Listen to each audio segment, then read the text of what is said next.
दोस्तों आज हम लोग इस सवाल को हल करेंगे। ये सवाल जो है ये निर्देशांक ज्यामिति क्लास 10th का है और ये सवाल जो है बहुत ही महत्वपूर्ण है बोर्ड एग्ज़ाम के लिए। ऐसा सवाल बोर्ड एग्ज़ाम में अक्सर पूछा जाता है।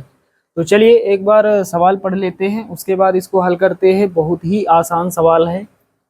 तो यहाँ पर लिखा है बिंदु -4, 6 बिंदुओं -6, 10 और 3, -8 को जोड़ने वाले रेखाखंड को किस अनुपात में विभाजित करता है। तो साथियों इस सवाल में हमें अनुपात बताना है, अर्थात m1/m2 का मान कितना होगा ये बताना है। तो चलिए हल करते हैं। सबसे पहले लिखेंगे हल। चलिए अब सवाल पढ़ते हैं। लिखा है बिंदु -4, 6 बिंदुओं -6, 10 और 3, -8 को जोड़ने वाले रेखाखंड को किस अनुपात में विभाजित करता है, ये सवाल लिखा है। तो यहाँ पर एक बिंदु ये मान लेते हैं और एक बिंदु मान लेते हैं ये। तो ये दोस्तों बिंदु ए है और ये जो है ये है बिंदु बी, ये है बिंदु बी। तो बिंदु ए के निर्देशांक दिए गए हैं -6, 10 और बिंदु बी के निर्देशांक 3, 8, 3, -8। बिंदु बी के निर्देशांक 3, -8। तो यहाँ सवाल में लिखा है बिंदु -4, 6 बिंदुओं ए और बी को जोड़ने वाले रेखाखंड को किस अनुपात में विभाजित करता है। तो एक रेखाखंड बना लेते हैं। ये रेखाखंड है जो बिंदुओं ए और बी को जोड़ रहा है। यहाँ पर एक बिंदु मान लेते हैं। यहाँ पर इस बिंदु का नाम दे देते हैं P, जिसके निर्देशांक दिए गए हैं। बिंदु P के निर्देशांक हमें ज्ञात है -4, 6। तो हमसे पूछा जा रहा है बिंदु P जो है वो बिंदुओं A और B को किस अनुपात में विभाजित करता है, किस अनुपात में बांट रहा है ये बिंदु P A B को। तो मान लेते हैं अनुपात M1 और M2, M1 अनुपात M2। बिंदु P जो है वो AB को M1 अनुपात M2 के अनुपात में विभाजित करता है। तो यहाँ लिख देते हैं ये X है, ये Y और ये X1 है, कामा ये Y1 है और ये X2 है और ये Y2। चलिए ये आपके समझ में आ गया होगा। तो यहाँ जो हमने माना थोड़ा यहाँ लिख देंगे। यहाँ लिखेंगे माना बिंदु -4, 6 माना बिंदु -4, 6 दिए गए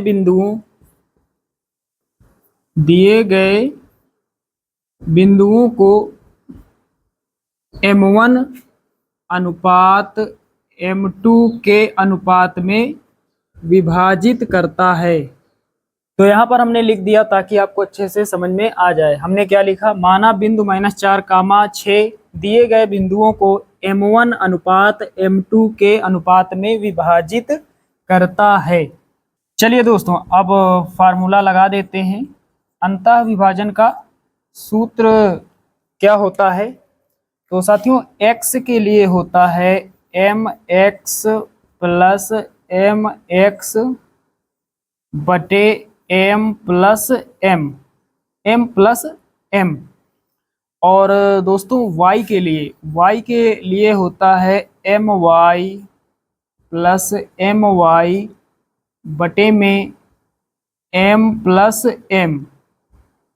यहाँ पर हमने लिख दिया है। अब थोड़ा इसे पूरा कर देंगे। यहाँ पर हमें लिखना है 12 और 12 का उल्टा 21। यहाँ लिखना है 21 फिर से 12। यहाँ पर उसी प्रकार 12, 21 और फिर 12। तो ये सूत्र जो है वो कंप्लीट हो गया। इस तरह से आप याद कर सकते हैं। x बराबर m1 x2 plus m2 x1 बटे m1 प्लस m2 और y बराबर m1 y2 plus m2 y1 बटे m1 प्लस m2। चलिए दोस्तों किसी एक को सॉल्व कर लेते हैं, चाहे ये वाला या फिर ये वाला।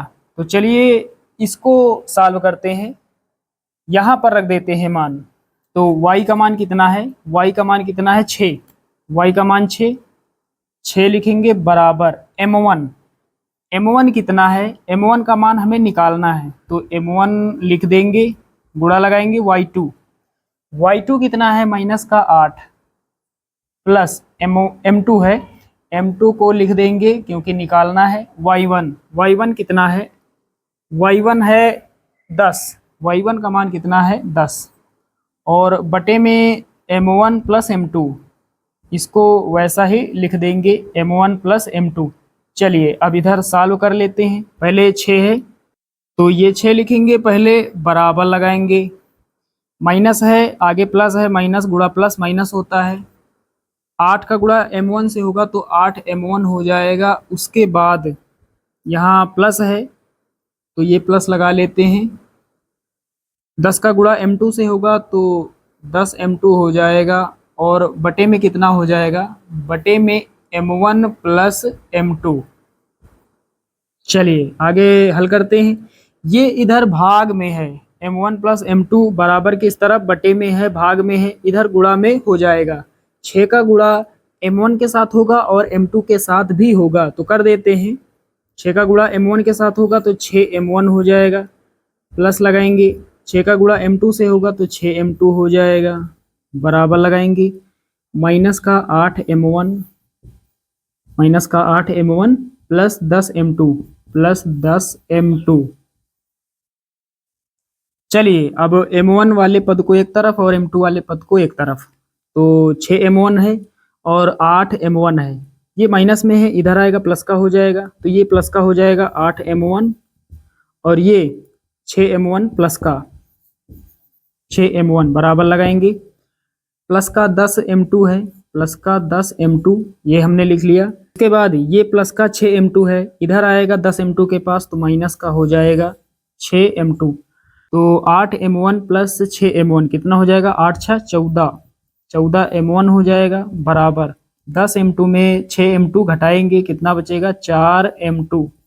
हमें चाहिए m1 बटे m2, तो m1 इधर है, बटे में m2 चाहिए तो m2 को इधर भेज देते हैं, m2 इधर गुणा कर रहा है, इधर भाग करेगा तो m1 बटे m2, m1 बटे में ये m2 हो जाएगा बराबर 14, इधर गुणा कर रहा है, इधर भाग करेगा, 4 के बटे में हो जाएगा 14।